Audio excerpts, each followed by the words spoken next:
We are live, Javi. Yes, sir. The Kings end a 9-game losing streak. And they beat the Mavs. That's the most impressive part, that they beat a team that needed a W because they're competing for that 6th spot right now. And they let a chance slide down because the Blazers lost tonight. And the Mavericks, as our owner said, he doesn't like the fact that there's a play-in. Well, guess what? The play-in is the greatest thing to ever happen to the NBA because now it incentivizes teams to finish in the top 6. And it helps the tanking teams not really want to tank as much. But, you still have the Thunder, the Magic, the Rockets, those types of teams that are going to tank no matter what. The Kings are always stuck in the middle, and tonight they finally gave Kings fans a reason to smile. How you doing, brother? I'm doing all right, man. How's everything? That was a interesting contest to say the least. So, what was your biggest takeaway from tonight? Hey, I feel like history repeats itself, Leo. We've watched this Kings team lose 9 straight, and then at the 10-game losing streak mark, they find a way to dig themselves out of a hole. And I got Kings fans probably out there. My main point I'm gonna, really hone in on is, well, they've lost 9 straight before. Maybe they can go on an 8-game win streak and get us to 30 and 34. As much as I want that to happen, I don't see it because knowing them, they'll get to 30 and 34 and then lose the final 7 and be 30 and 41. I like how we play. My main point, like I've been saying since December, November, is that no matter how bad the Mavericks played against the Kings when they were in tonight, that star they have is the difference in why they came back in the game.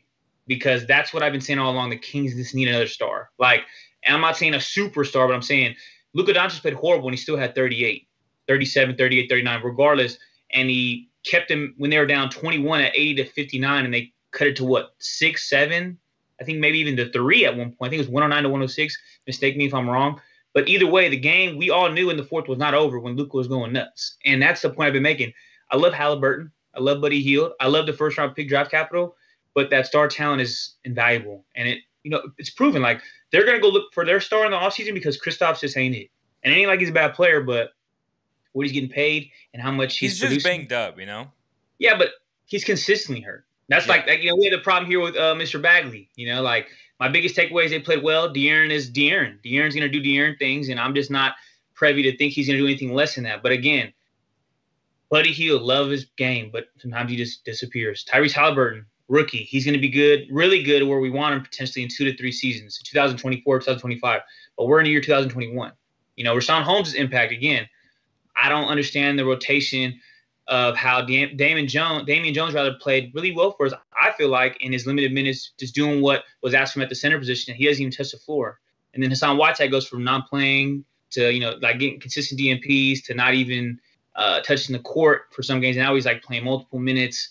Hey, Hassan had a double-double before the fourth started. Put some respect on his name, Javi.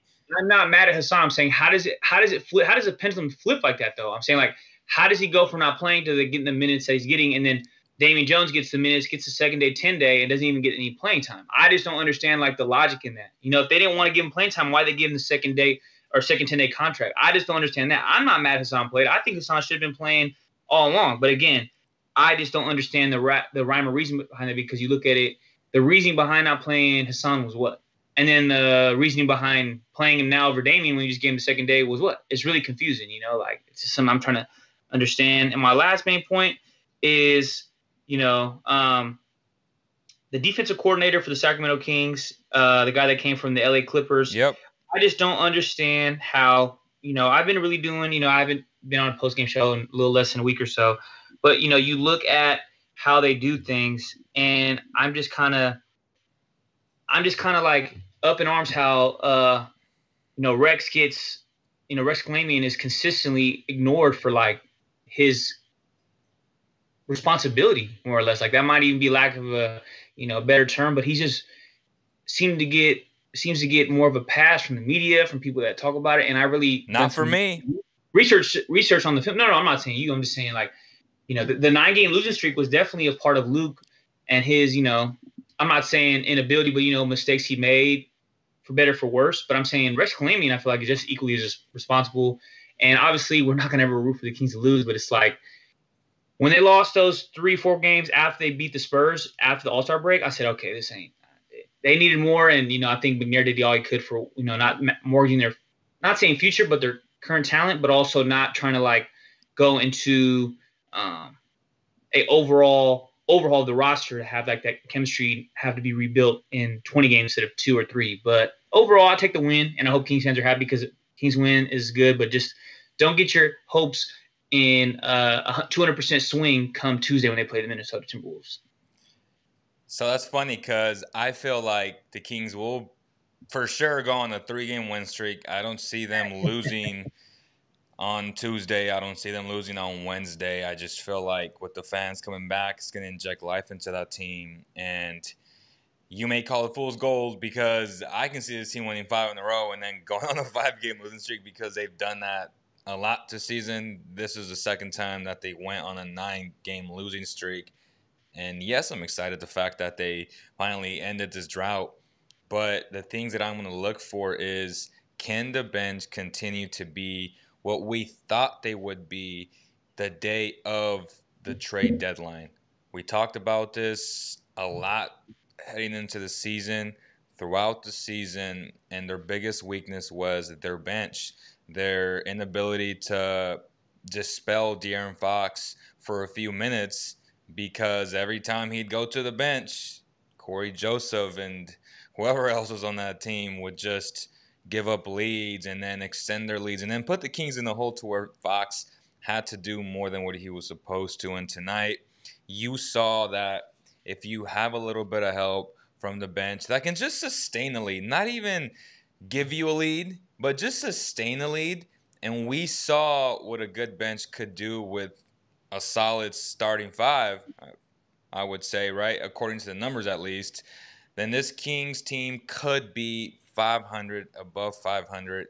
They should have been above 500 this season, just a little bit over 500, I would say. In all the games that they lost, I have these conversations a lot with people at the parks when I go hoop, and they're asking me, and obviously it's raw and unfiltered at the park. And to me, yes, the Kings lost 9 in a row, but a lot of it was just lack of toughness and then really bad coach team, in my opinion. And I just feel like if this team can hire the right guy this offseason, which it's inevitable to me that Luke won't be the guy, and if for some strange reason he does become the guy, then I would be shocked, at least for another year. But yeah, being tough to me is big time, which is a big comparison to the Memphis Grizzlies, who I don't think have a better team. Honestly, I don't. But they're so tough, and it starts with their dog point guard, right? I feel like De'Aaron has that in the fourth quarter, but I've said it all year long. He needs to be that right from the jump. Set the tone early, be that guy in the first quarter and in the fourth quarter. Take a little bit of a break in the second and third, but in the first and fourth, that needs to be De'Aaron Fox going ham, scoring the ball. Because when he scores the ball, everything else opens up for everybody else, not just him. So I get it. This idea of, he has to get his teammates involved. No, I don't want him doing that. I want him in attack mode, looking for his shot, looking to be aggressive, and then the rest will take care of itself. But let's move on to tonight's MVP or MVPs. I don't know what you're going to choose, man, but this segment of the show is presented by Medici Sacramento. We'll be doing a live show, a live pregame show there on Wednesday from 6 to 7 p.m. Everybody is welcome to come join us, join the show live. That's going to be super dope. First time ever hosting a live event show at a restaurant. I'm excited to see how that goes, see what the turnout is. Obviously, Javi and Eman will be there joining me there. It's going to be fun, man. But who was tonight's MVP, in your opinion, Javi? Terrence Davis. I don't have anything else to chime in on that notion except Buddy Hield didn't show up tonight, and Terrence Davis did. And consistently, the Kings are inconsistent, but tonight he played consistent. Like, I'm not mad at Terrence Davis. He's a bench guard who we got at the deadline for pennies on the dollar. I'll take it. But again, he played magnificent tonight. He lifted us. I think without Terrence Davis, we don't win the game because you look at the box score right now, Leo. Buddy Hield had 2 points. Like, 2 points. 2.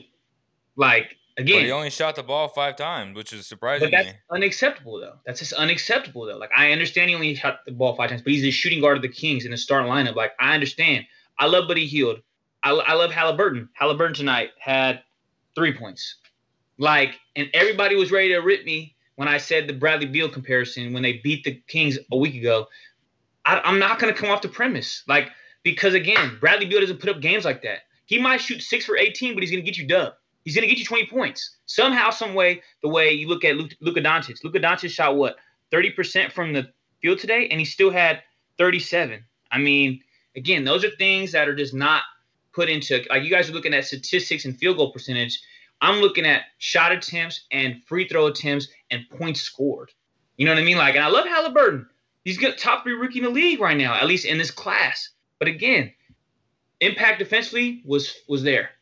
But still, Luka got 37. And Finney Smith had, what, 18? Finney Smith had 22. And he was 6 from 9 from 3. Like, Terrence Davis, MVP of the game. Because we know De'Aaron got 30. Harrison had 24, which he should be getting 24. Because now, like I said, I'm glad that Luka's realized he needs to be playing the 3. Because when he played the 4, his points went from 16-6 to a little under 12, like 11-9. He shot about 4 to 5 less field goal attempts a game. His rebounding went up, but assists went down. We can use him there in spot minutes, but not in spot starts, and not even as a consistent starter. That's not his strength. He can do it with his size, but if you want to get that production for what he's getting paid, the premium he's getting annually, you got to put him at the 3, in my estimation. But again, you look at, like I said, Terrence Davis, 23 in 30 minutes, 3 rebounds, 3 assists. He made some clutch three-pointers down the stretch and put his position to win the game. My MVP, Chimezie Metu. I know it's far-fetched from a statistical perspective, only 6 points, 4 rebounds, 3 of 8. But it's the fact that Kings fans have to finally realize, and I'm putting you in this little bubble, Javi. Do not tell me that he's not as skilled or more skilled offensively than Marvin Bagley. I'm just going to say, if Metu is on our roster next year, I'll be a happy camper. But if is he not? Well, honestly, I think it's a valid question because fans always talk about potential. Oh, did you see this move from Marvin Bagley? Blah, blah, blah. I'm like, bro, Metu is a more fluid athlete. Let's be honest. He's more aggressive. And if you're going to get this type of production where he has the green light to shoot these shots, he was overly aggressive, which I love tonight. And that gave me hope of, okay, this guy could be a nice scorer off the bench, a Jeff Green type roll off the bench. I would love that. And that's essentially what I want Marvin Bagley to be. So at a much cheaper rate. And you can't tell me that he's not as skilled or more skilled offensively right now. He's 24, which again, he's 2 years older, but still. Again, I'll be happy camper if he's back on the roster. I wouldn't be surprised if he's not. I like his game. I do. But I'm not going to sit there and say he's more skilled than Marvin Bagley. And I'm not a Bagley homer. I'm not Captain Save a Bagley. But I'm just saying, like, I don't want to give up on him yet. And that's personal preference. People may differ. Maybe people may think I'm just, going out on a limb to support Marvin, or I'm making a bold premise on making this prevalent in the conversation to have this overall notion that the opinion to have Marvin Bagley on the roster next year is a stretch. Well, I just don't think so. I don't think a lot of GMs will give up on him for what they're getting back in return from right now at this point in time in his career, because what you're going to get back for Marvin Bagley is less than 30 cents on the dollar. You're going to get about 20 to 25% of what his value is, and you guys all know that. And, Leo, I know you know that. I know you don't really care, but I do. Because basketball, as a GM, is a value-laden business. And I know Rashawn's going to go if we don't pay him his money. But I'm just not getting Marvin Bagley and sending him to Detroit for a second-round pick. I'm not doing it because look what – I mean, granted, it's all – well, it's relative, but it's not like something that's, let's say practical. But look at Corey Joseph. This man had 24 on us in this game back. Watch Marvin Bagley go to the Pistons. We playing week or, game 3, and he puts 35 and 25 on us, and we're like, what did we just do? We got a second-round pick back. I'm not saying it will happen. I'm just saying knowing the Kings Even if it happened against the Kings, he like say he puts up 35 and 25, and then the next 20 games he puts up 15 and 7. Who cares? Or he's hurt. Or he's hurt. So or he's not even available. I'm just not letting him go right now, and that's just my own personal opinion. How I feel. It might be complete subjectivity, but again, I like Metu, but I mean, I'm not ready to hit 6 and 4, and he missed a bunch of wide open shots. I like his aggressiveness, but he didn't execute. So I'm not like, yeah, Metu for starting power forward. No. Let's pump the brakes. I didn't say start. I said come off the bench as a scorer. But Marvin Bagley is not projected to be a bench player, and if he is going to be a bench player, but he is a bench player though. He is a bench player. Okay, guy, listen. What I'm saying is, if he's going to be a bench player in the future, obviously he's not going to get our extension that he's going to be deemed qualifying for in the offseason or even the next year. So if we're going to trade him, we need to exploit his value as best we can the next half of the year, next year, and then try to ship him off. Don't trade him now when he's not worth nothing. He's worth half a banana and a few bag of chips, and that's it. If we want to get an actual player for him, he can't be traded now. There's no ifs, ands, or buts. Come on, man. You can't sit there and tell me Marvin Bagley's value is best to get rid of him now instead of try to come back and try to play until the deadline and try to get rid of him next February. Come on, Leo. I like Metu. Let Metu be on the team next year. But don't say Marvin Bagley. Okay, I understand. We've seen the ramifications of the lot they missed tonight. Because imagine Luka paired with De'Aaron right now, the way I feel Beal and De'Aaron will play. We'd be the top 6 in the West.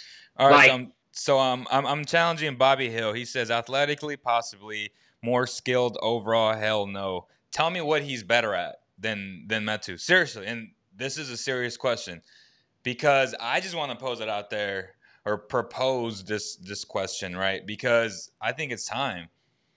And too many times Kings fans rely on potential and the unknown of a player being X or Y or compared to whoever. Javi loves to do it, and I get it. I understand what he's saying. I don't agree with it because at the end of the day, when you run a business and these dudes run a multi-billion-dollar business, sometimes you must cut your losses. It's just the way it is. Sometimes you just got to cut your losses. Okay. And you got something to say or what? Because at the end of the day, if that's the case, then why is Luke Walton? Excuse me. Then if you're saying that you got to cut your losses because it's a multi-million-dollar business, so to speak, then why is Luke Walton the coach? Because like I said, you said Luke Walton, you'd be surprised if the coach next year, and if he is, I don't know how he's the guy to turn the team around. He's not the guy. They're saving him for financial implications, Leo. Like I'm saying, he's not going to be the guy next season, though. So, yeah, but it's the way that the coronavirus. It's the same thing. You cut your losses with Luke. You cut your losses with Bagley. No, and that's it. Listen, guy. If the Kings are financially deprived because of the coronavirus pandemic, and they have to keep it because they don't want to pay another coach 2 years on a potential situation where he's not even coaching the team, they have to pay another coach another 4 years, and he's actually playing the head coaching position. The same thing goes with the value. They're not going to try to get rid of a player that knowing in 6 months will be worth more than to say, no, we got to get rid of him now and just take that loss. It's the same thing with the Kings. If they're going to be in a situation they're going to hold on to Luke now and try to save the money, which is essentially what they're doing, not paying somebody else.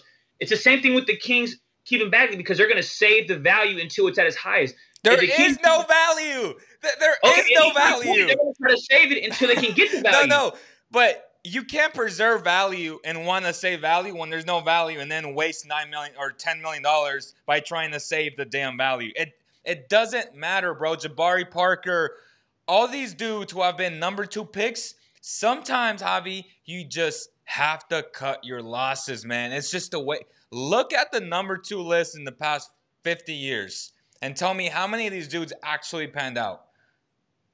I don't know, man. I'm thinking of the kid from Arizona. I'm thinking about Beasley. Obviously thinking about Jabari. There's a lot of dudes at number 2 who have failed, and teams are just like, cut my losses, cut the dead weight. You cannot afford to spend $10 million on a dude who you want to preserve value and then try and trade him after. To me, it's a no-brainer. His family don't want to be here. It seems like he doesn't want to be here. And all I'm saying is it's a broken marriage, bro. It's a broken marriage. As I told this fan earlier, he was upset that Luka Doncic was the big picture, on today's pizza giveaway, he was really upset about that. I said, bro, you're Why? the only one that has said anything about this. It has nothing to do with me. He's like, see, you love Luka and you hate Bagley. It's like, no. I've accepted that the Kings messed up. I've accepted that Bagley doesn't deserve all this negative publicity, all this negative energy, because it wasn't his fault that he got drafted number 2. And I've accepted that I can enjoy watching Luka Doncic on the Dallas Mavericks. I said, nothing more, nothing less. This is just a simple pizza giveaway. Hey, bro, relax, enter the giveaway, and hope that you win. That's it. And he really tried to make it big. And when I responded, it was crickets. And I'm glad it was, because I wasn't trying to get into it. I wasn't intentionally trying to, I love Luka. Like, no, like that's what Corey sent us, our graphic designer, and that's what I published. It wasn't that I'm playing favorites. It was just the fact that he put Luka in the big picture, man. See, this is how you know Kings fans are still so hurt about this. Like, just get over it. I'm over it. I'm not. I'm not over it. I'm not over it, because I look at him like, man, like we would have made the playoffs with Jaeger, and Jaeger probably still be the coach. That's how I feel. Like, honestly, I just feel like if we had, we watched these games against Dallas Mavericks, we definitely look, at least my estimation, my lens, I'm like, man, Luka doing what he does, and he's playing bad. He's still dropping almost 40, 37 on like 30% from the field. I'm like, man, like this is just a microcosm of like why we have to just be upset with that mistake, but find a way to try to supplement that with another star. And then you're like, well, get rid of Bagley. If I'm going to get rid of Bagley, I'm going to send him, Bagley, Hield, Halliburton, and 3 firsts for Bertans and Beal. And I'm not settling for anything less. And I'm going to cut my nose off to spite my face. And I'm not going nowhere until that happens, because... So you'd rather be mediocre? That would make us mediocre? By keeping Bagley, yes. Unless I can get a deal like that where he's packaged with the Halliburton and Hield. What if you can't get that deal that you so want? What if you can't get that deal for Bradley Beal? I mean, they couldn't get Saddiq Bey for him. Like, what do you want? Wait. What do you want to get for him? Do you want to get like? I just want that salary. What do you want? Willie Cauley sign? I just want that salary. I'll take Willie off the bench. Oh my! I'm joking. Word. I'm joking. No, I just want that salary. I'm just not there yet, and maybe that's just me holding on to hope, which is uncanny for a competent basketball mind. But so be it. I'm just not there yet, and I look at Luke Walton and I look at Luka Doncic. I'm like, man, like I just don't feel like if Luka Doncic was a king, Luke Walton would have ever been here, and it makes it 2 times as worse because I don't care how bad people don't like Jaeger or how bad the coaches and the Kings didn't get along when he was here with his staff. They were playing a lot better. And they didn't have no 9-game losing streaks. And this is twice. And granted, we stopped it today. I love the win. I love how well De'Aaron played. I love how Terrence Davis played. I love how Harrison's back to his form when he plays at 3. But again, let's see where we're at by, what are we at, the 19th, 18th of April? Let's see where we're at May 1. Let's see where we're at 13 days. Now, if we're 29-36 or 29-35 and we have a chance to go what? We have to go like 7-1, which is highly improbable. But let's just say we're there. Then we can talk. But again, they're 23-34. Like, let's just pump the brakes. Great. Javi is excited when he starts talking positive hypotheticals. I'm saying the realistic scenarios that could happen in a perfect world. Now, in my estimation, I feel like the Kings are going to win 27 games. They're going to go 4 and what is it? They'll go that 34 losses. They'll go 4 and whatever the difference would be, they'd be like what? 4 and they just have a lot more losses coming in my estimation until they can find a way to stop playing in that defense. Like I can't even calculate the number of losses they'd be if they had 27 wins. I just don't think Kalamian is the guy defensively for the defense. So he needs more responsibility taken. So Bobby Hill says Julius Randle took years to develop. Luke hasn't shown to develop rookies. And to be fair, true. Julius Randle has been on multiple teams for that to even happen. Multiple teams. He's been on multiple teams. What? Second or third team? Third.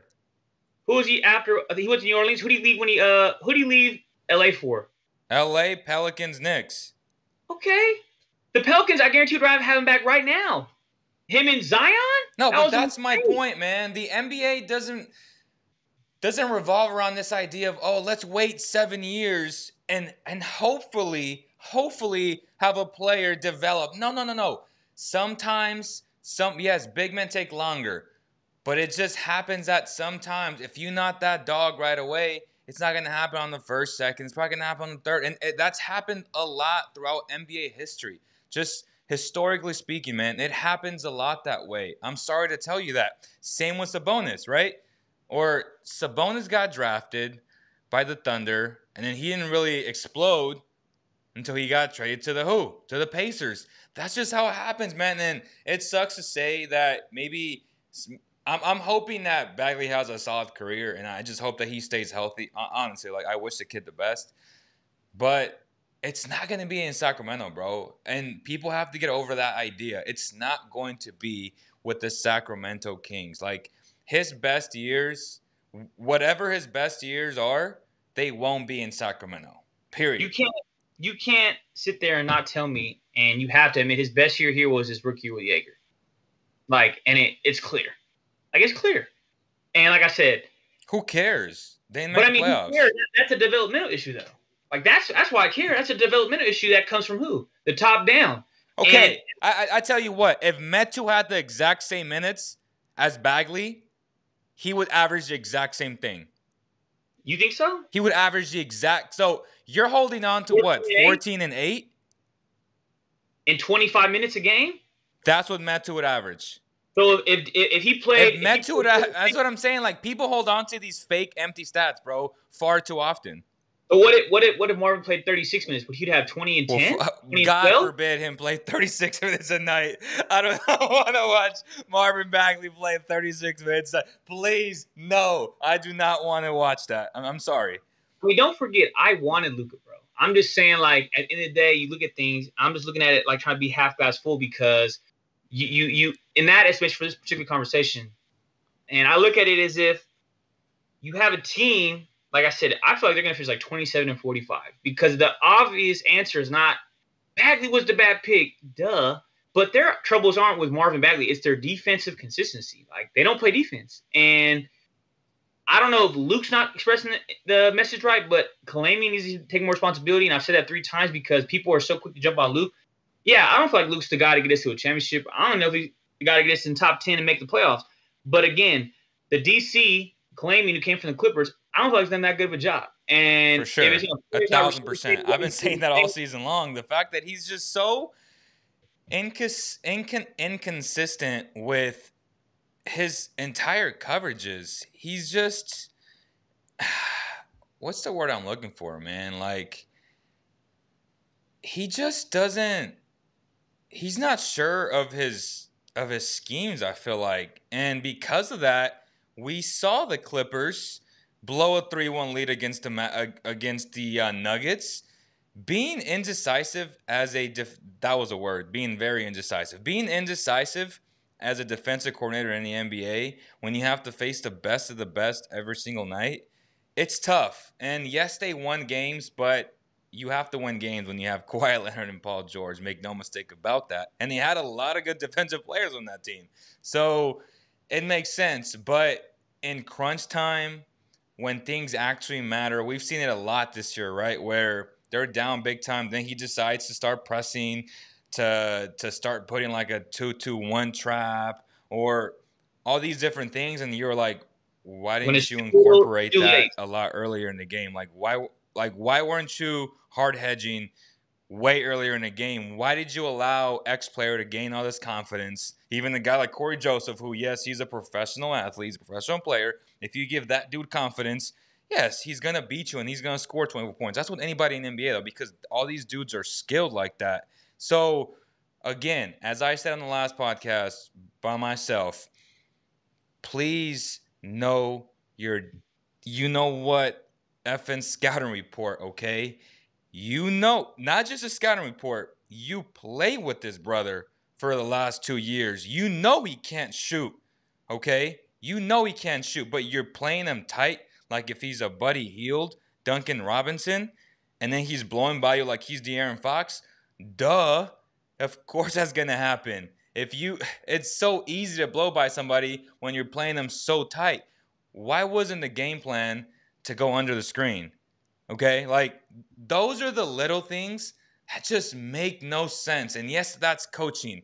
But at some point, one of these damn players should have been like, I have played with this brother for 2 years. I, as a player, need to recognize that I need to go under a screen before it's too late. Because we've seen Corey have good games with the Kings. And when he's confident, he's usually not that bad. So they allowed him to gain confidence. And at that point, it was just too late. So bad recognition from the players and just a bad game plan from the coaches, man. Yeah, in that particular instance. But yeah, I just, look at those type of games against Corey Joseph, a guy who played really inept here for the majority of his career in Sacramento. And for him to do that, I mean, yeah, Luke Riley's going to take, precedent for responsibility, but, claiming and just, I hope they go in a different direction if they keep. They switch too easy, Javi.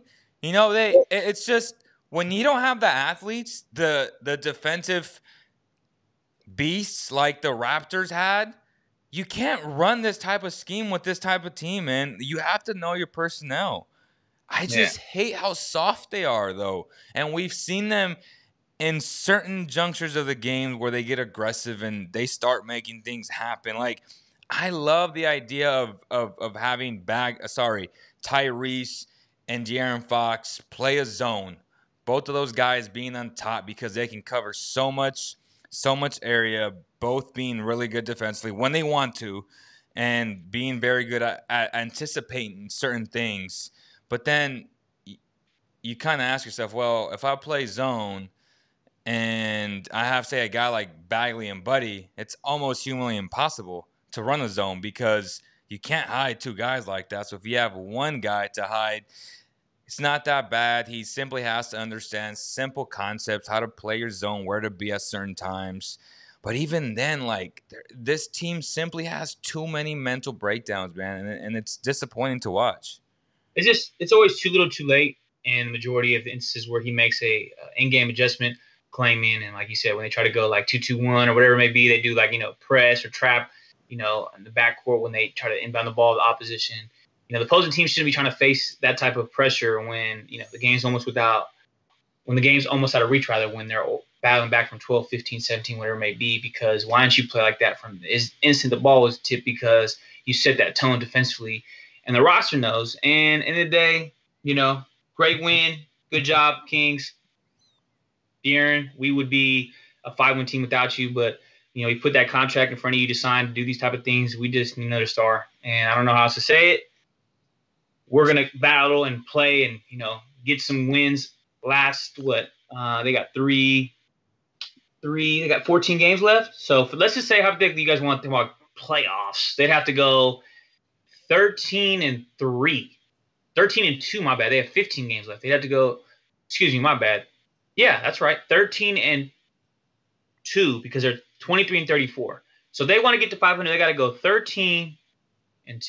I don't see them going 13-2. I see them going like at best 7-8, and they're going to be at 30 wins and 42 losses, and they'll be right where they were last year. Because last year they were 31-41 for the last part of the season when they went back into that bubble and finished. But again, they just shock us all and they win 8 straight like they did last time, and they go, well, they'll be 30. It'll be 30-34. We got 5, 6, 8 games left, and they'd have to go like I said, they'd go 6-2. I mean, that would be Luke Walton. If Luke Walton did something like that, I mean, you couldn't be mad at Cuz no more. You couldn't be mad at him because he did some. That'd be some phenomenal coaching. I don't see it. I mean, I give them a 10% chance of having that happening, if not less. I mean, I want to see the Kings 7-8 the last 15 and finish 30 wins, 42 losses, and be 1 game worse than last year. Does anybody see that premise? And is that something that people see the practice? Hey, hold up, man. Buddha's on the call. What's up, brother? You got Buddha. What's up, brother? What's up, man? How everybody doing? I tell him to speak up. We're good, brother. How are you? I'm doing great, man. We just got a win, man. It's been the first win in forever, it feels like. So I'm just thankful, man. Thankful and blessed. Big facts, brother. What do you want to talk about today? Yo, okay, I got something for you. Hold up. What you think? You think De'Aaron Fox, he playing close to Derrick Rose's MVP year? In terms of like stats? Yeah, but like we ain't winning, you feel me? But like as far as like if that was Derrick Rose on this team, like he'd be doing the same type thing. Like, what you think? Yeah, because Derrick Rose had a hell of a nucleus around him who were super tough. They had a great coach in Tibbs. So I see what you're saying, like trying to connect that type of season with Fox, but I still think he's a little bit off. I think next year he could potentially have that type of year. But yeah, I mean, obviously you just have to connect winning to a season like that. But De'Aaron Fox, bro, he's not far. Again, I had him number 4 in my top 10 stars under 25, and people thought it was crazy, but I don't, because De'Aaron Fox has the potential to be great on both ends of the floor, and he showed it He do, tonight. bro. So you're a big draft guy, right? Yeah, bro. I love the draft, bro. I'm looking to it. Like, what's up? I got second round picks that's gonna be gems for real. Okay, so if you have hypothetically the number 12th pick in the upcoming draft, who are you drafting? For real, I like the boy Josh Giddey. If we can get him at the 12, but I don't want the 12 because that's too high. Okay, I mean, I'm just For saying, real. if you get 12, who are you drafting? Giddy? Yeah, I'm gonna take Giddey because like I said, I think he the poorest man. Luka for real. He played just like Luka. Like Damn, passing, poor man rebound. Luka? Yeah, for real. I ain't gonna like say like he gonna be Luka, but you feel me? He could be Luka's sidekick for real. He could be like Turkaloo for real. You feel me? Okay, but I feel like when someone says a poor man's Luka, a poor man's Luka is an all-star to me, because if Luka's a top 7 player in the world, being a poor man's Luka, you got to be like top 25 to 30 player in the league, right? Yo, Giddey 18 too. So do you ever see Don't Giddey reaching that level of being like a top 25 to 30 player? he's like like a Ben Simmons type for real. He's just not as athletic. Like he can't make Okay. all the defensive plays like him, like because Ben Simmons different on the defense end, but offensive, and he can get rebounds too. So you feel me? He's a stat stuffer. All right, so I'm gonna keep an eye on this guy. What was your He's biggest 6'8" takeaway too. from tonight? He's 6'8" too, bro. Okay, well that's a good size. Yeah, that's Luka. Like Luka 6'8". That's what I'm saying. So My takeaway from the night, bro, I would say Terrence Davis. I love him, yo. Let's keep him for 4 more years, yo. okay, He young. He young. We just gotta I mean, he gotta correct his mistakes. okay, If a good coaching staff gonna do that, put him in the right position, like right on. because you can see the talent. You can see the talent.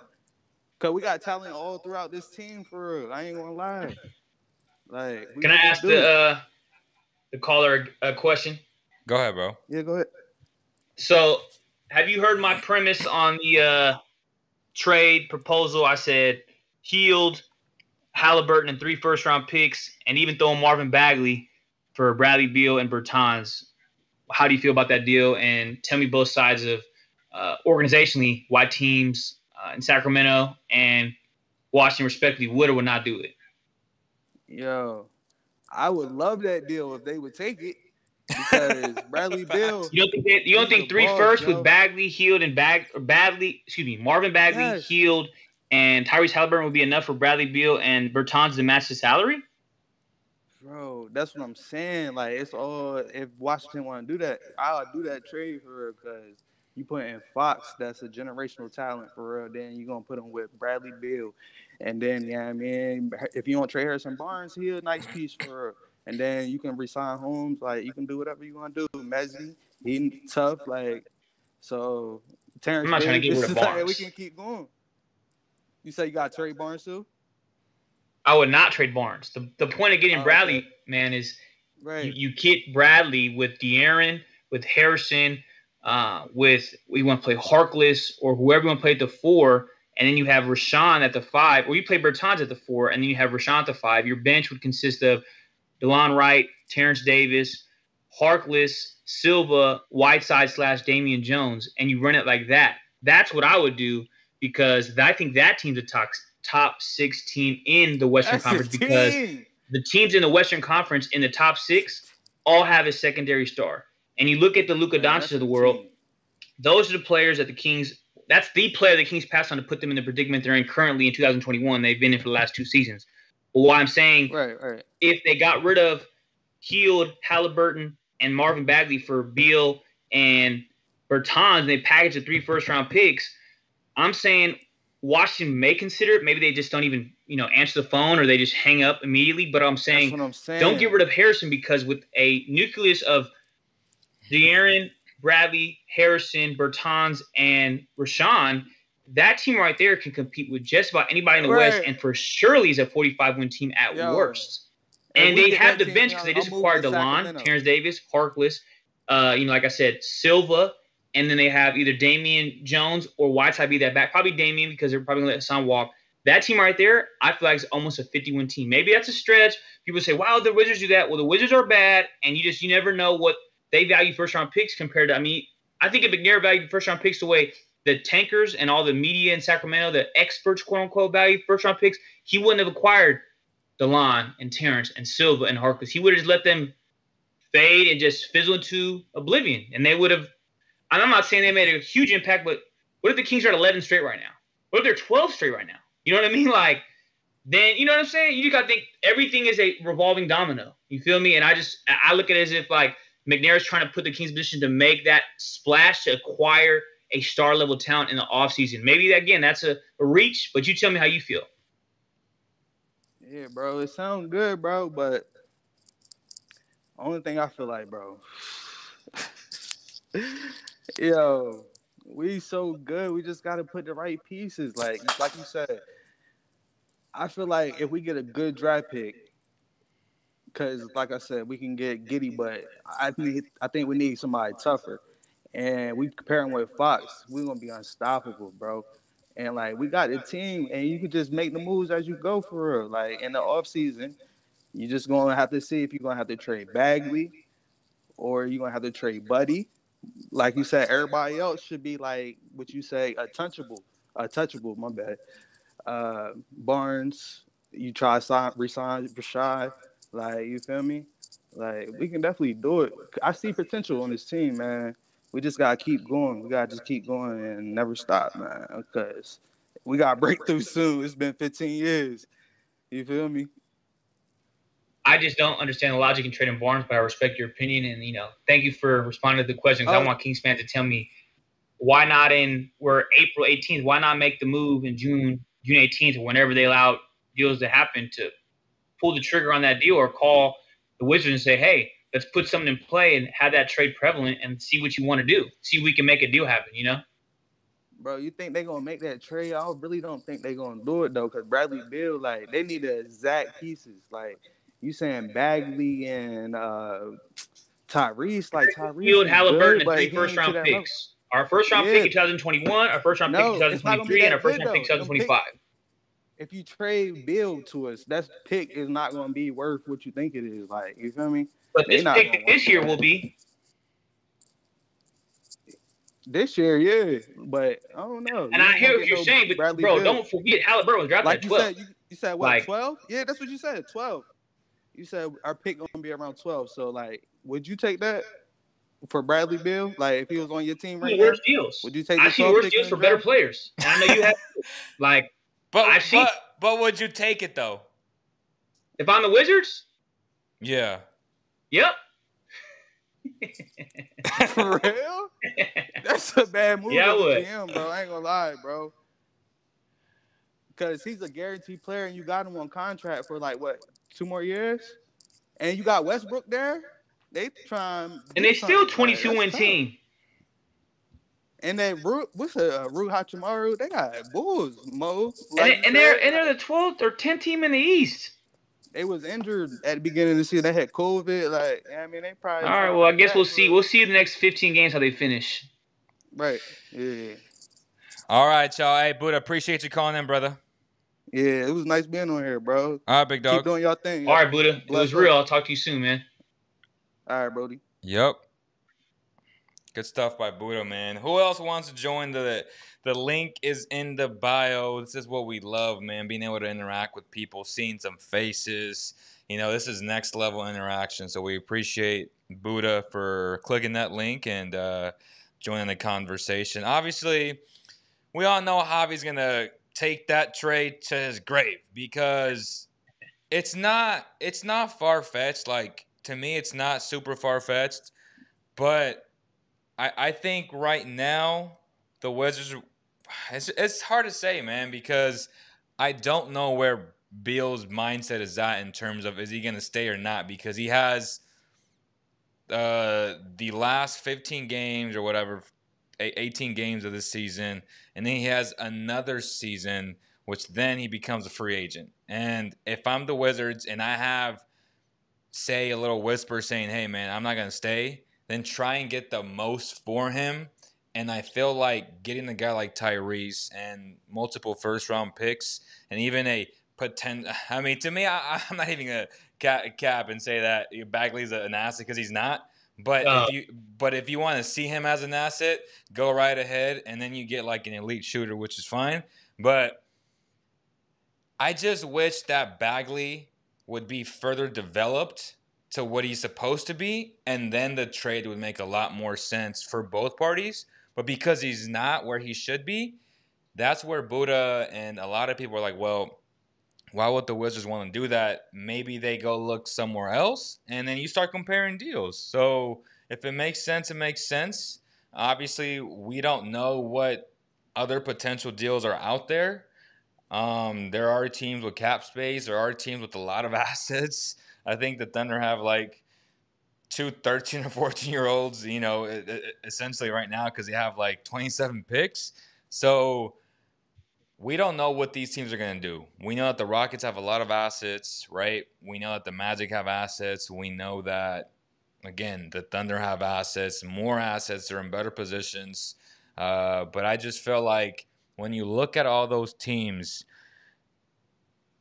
not counting an unknown draft pick, is Tyrese better right now? And will he be better than any of the other players that the Magic, Thunder, or Rockets can offer? And I think that's a fair question to ask. Like when you look at those rosters, right? Can any of those rosters offer a guy like Tyrese Halliburton? I don't know the answer to that, but from the top of my head, probably not. Like I'm thinking about Kevin Porter, who's nice as hell.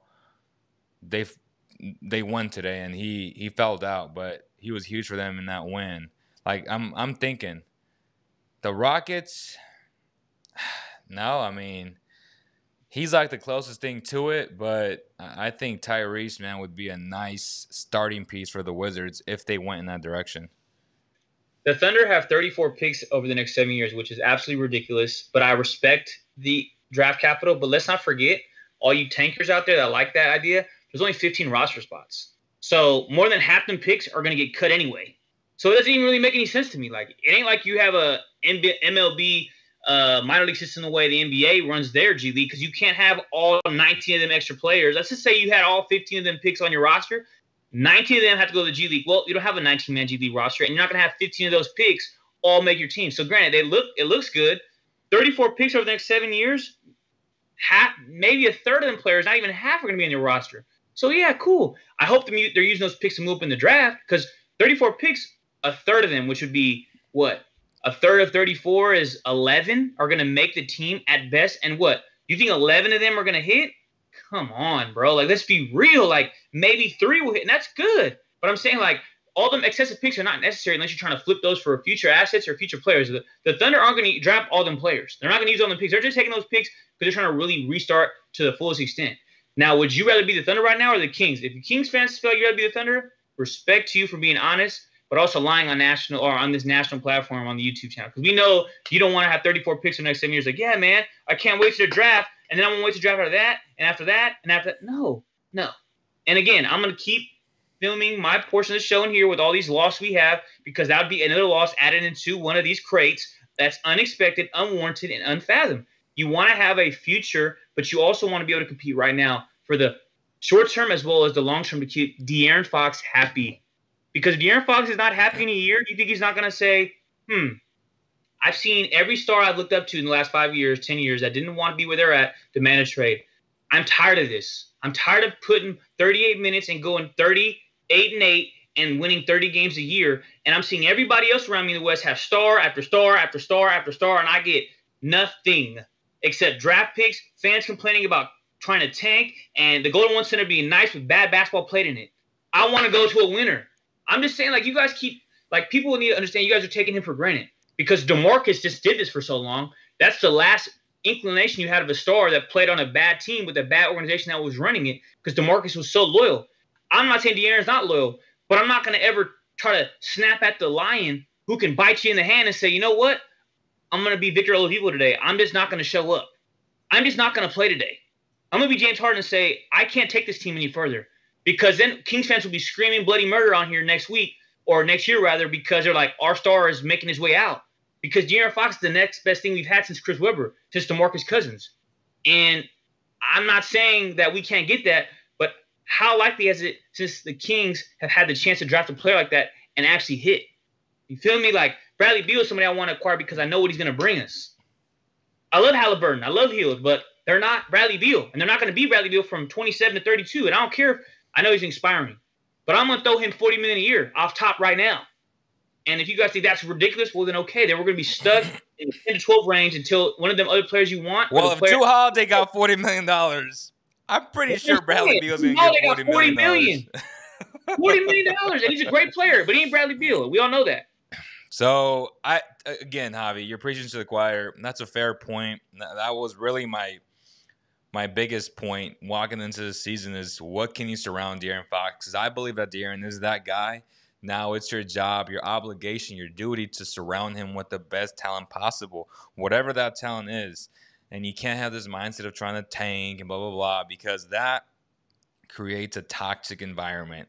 As if it's already not toxic enough, you just want to keep on making it more toxic. That just doesn't make any sense, especially when you have a dude who's literally averaging like 30 points like the past, I don't know how many games. Like, this dude is legit. De'Aaron Fox is a stud, and he's not even at his highest peak yet. And that's the scary part about this. I have my reservations about him. I've been critical of him not having the right mindset, say having that dog mentality like a John Morant at times. But if I'm having that fair but kind of harsh criticism now, and he's still putting up 30 points a night, what's he going to be 2 years from now, right? And I think that's the positives that a lot of Kings fans can look forward to moving forward, watching this organization and just simply continuing to be a fan of this organization, is that they have a legit star in De'Aaron Fox. Nobody can take that away from you. The only thing that can take it away from you is literally an injury.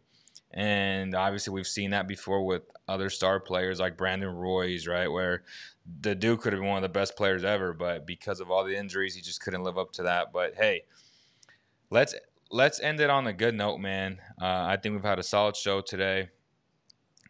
A lot of the same repetitive stuff, right, where we just continue to dwell on Luka or Bradley Beal, blah, blah, blah.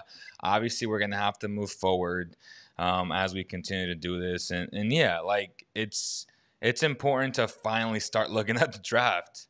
As much as I hate saying that, like, we must start looking at the draft. I'm going to start watching tape on these kids, making some phone calls to other scouts, and it's just part of the process, man. It's part of the content creation process, and it is what it is, because we can't continue to harp on, hey, let's trade, X players for Bradley Beal. Like, there has to be a plan A, a plan B, a plan C, etc.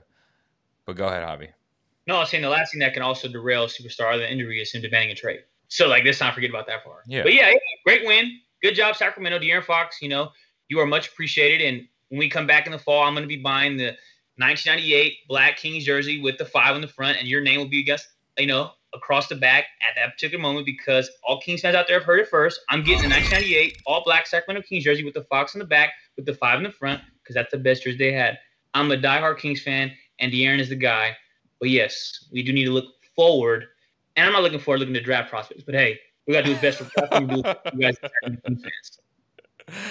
Hey, man, he said, I'm not looking forward to looking at draft prospects. Hey, also, guys, if you guys can hit the like or dislike, it really helps us out a lot, guys.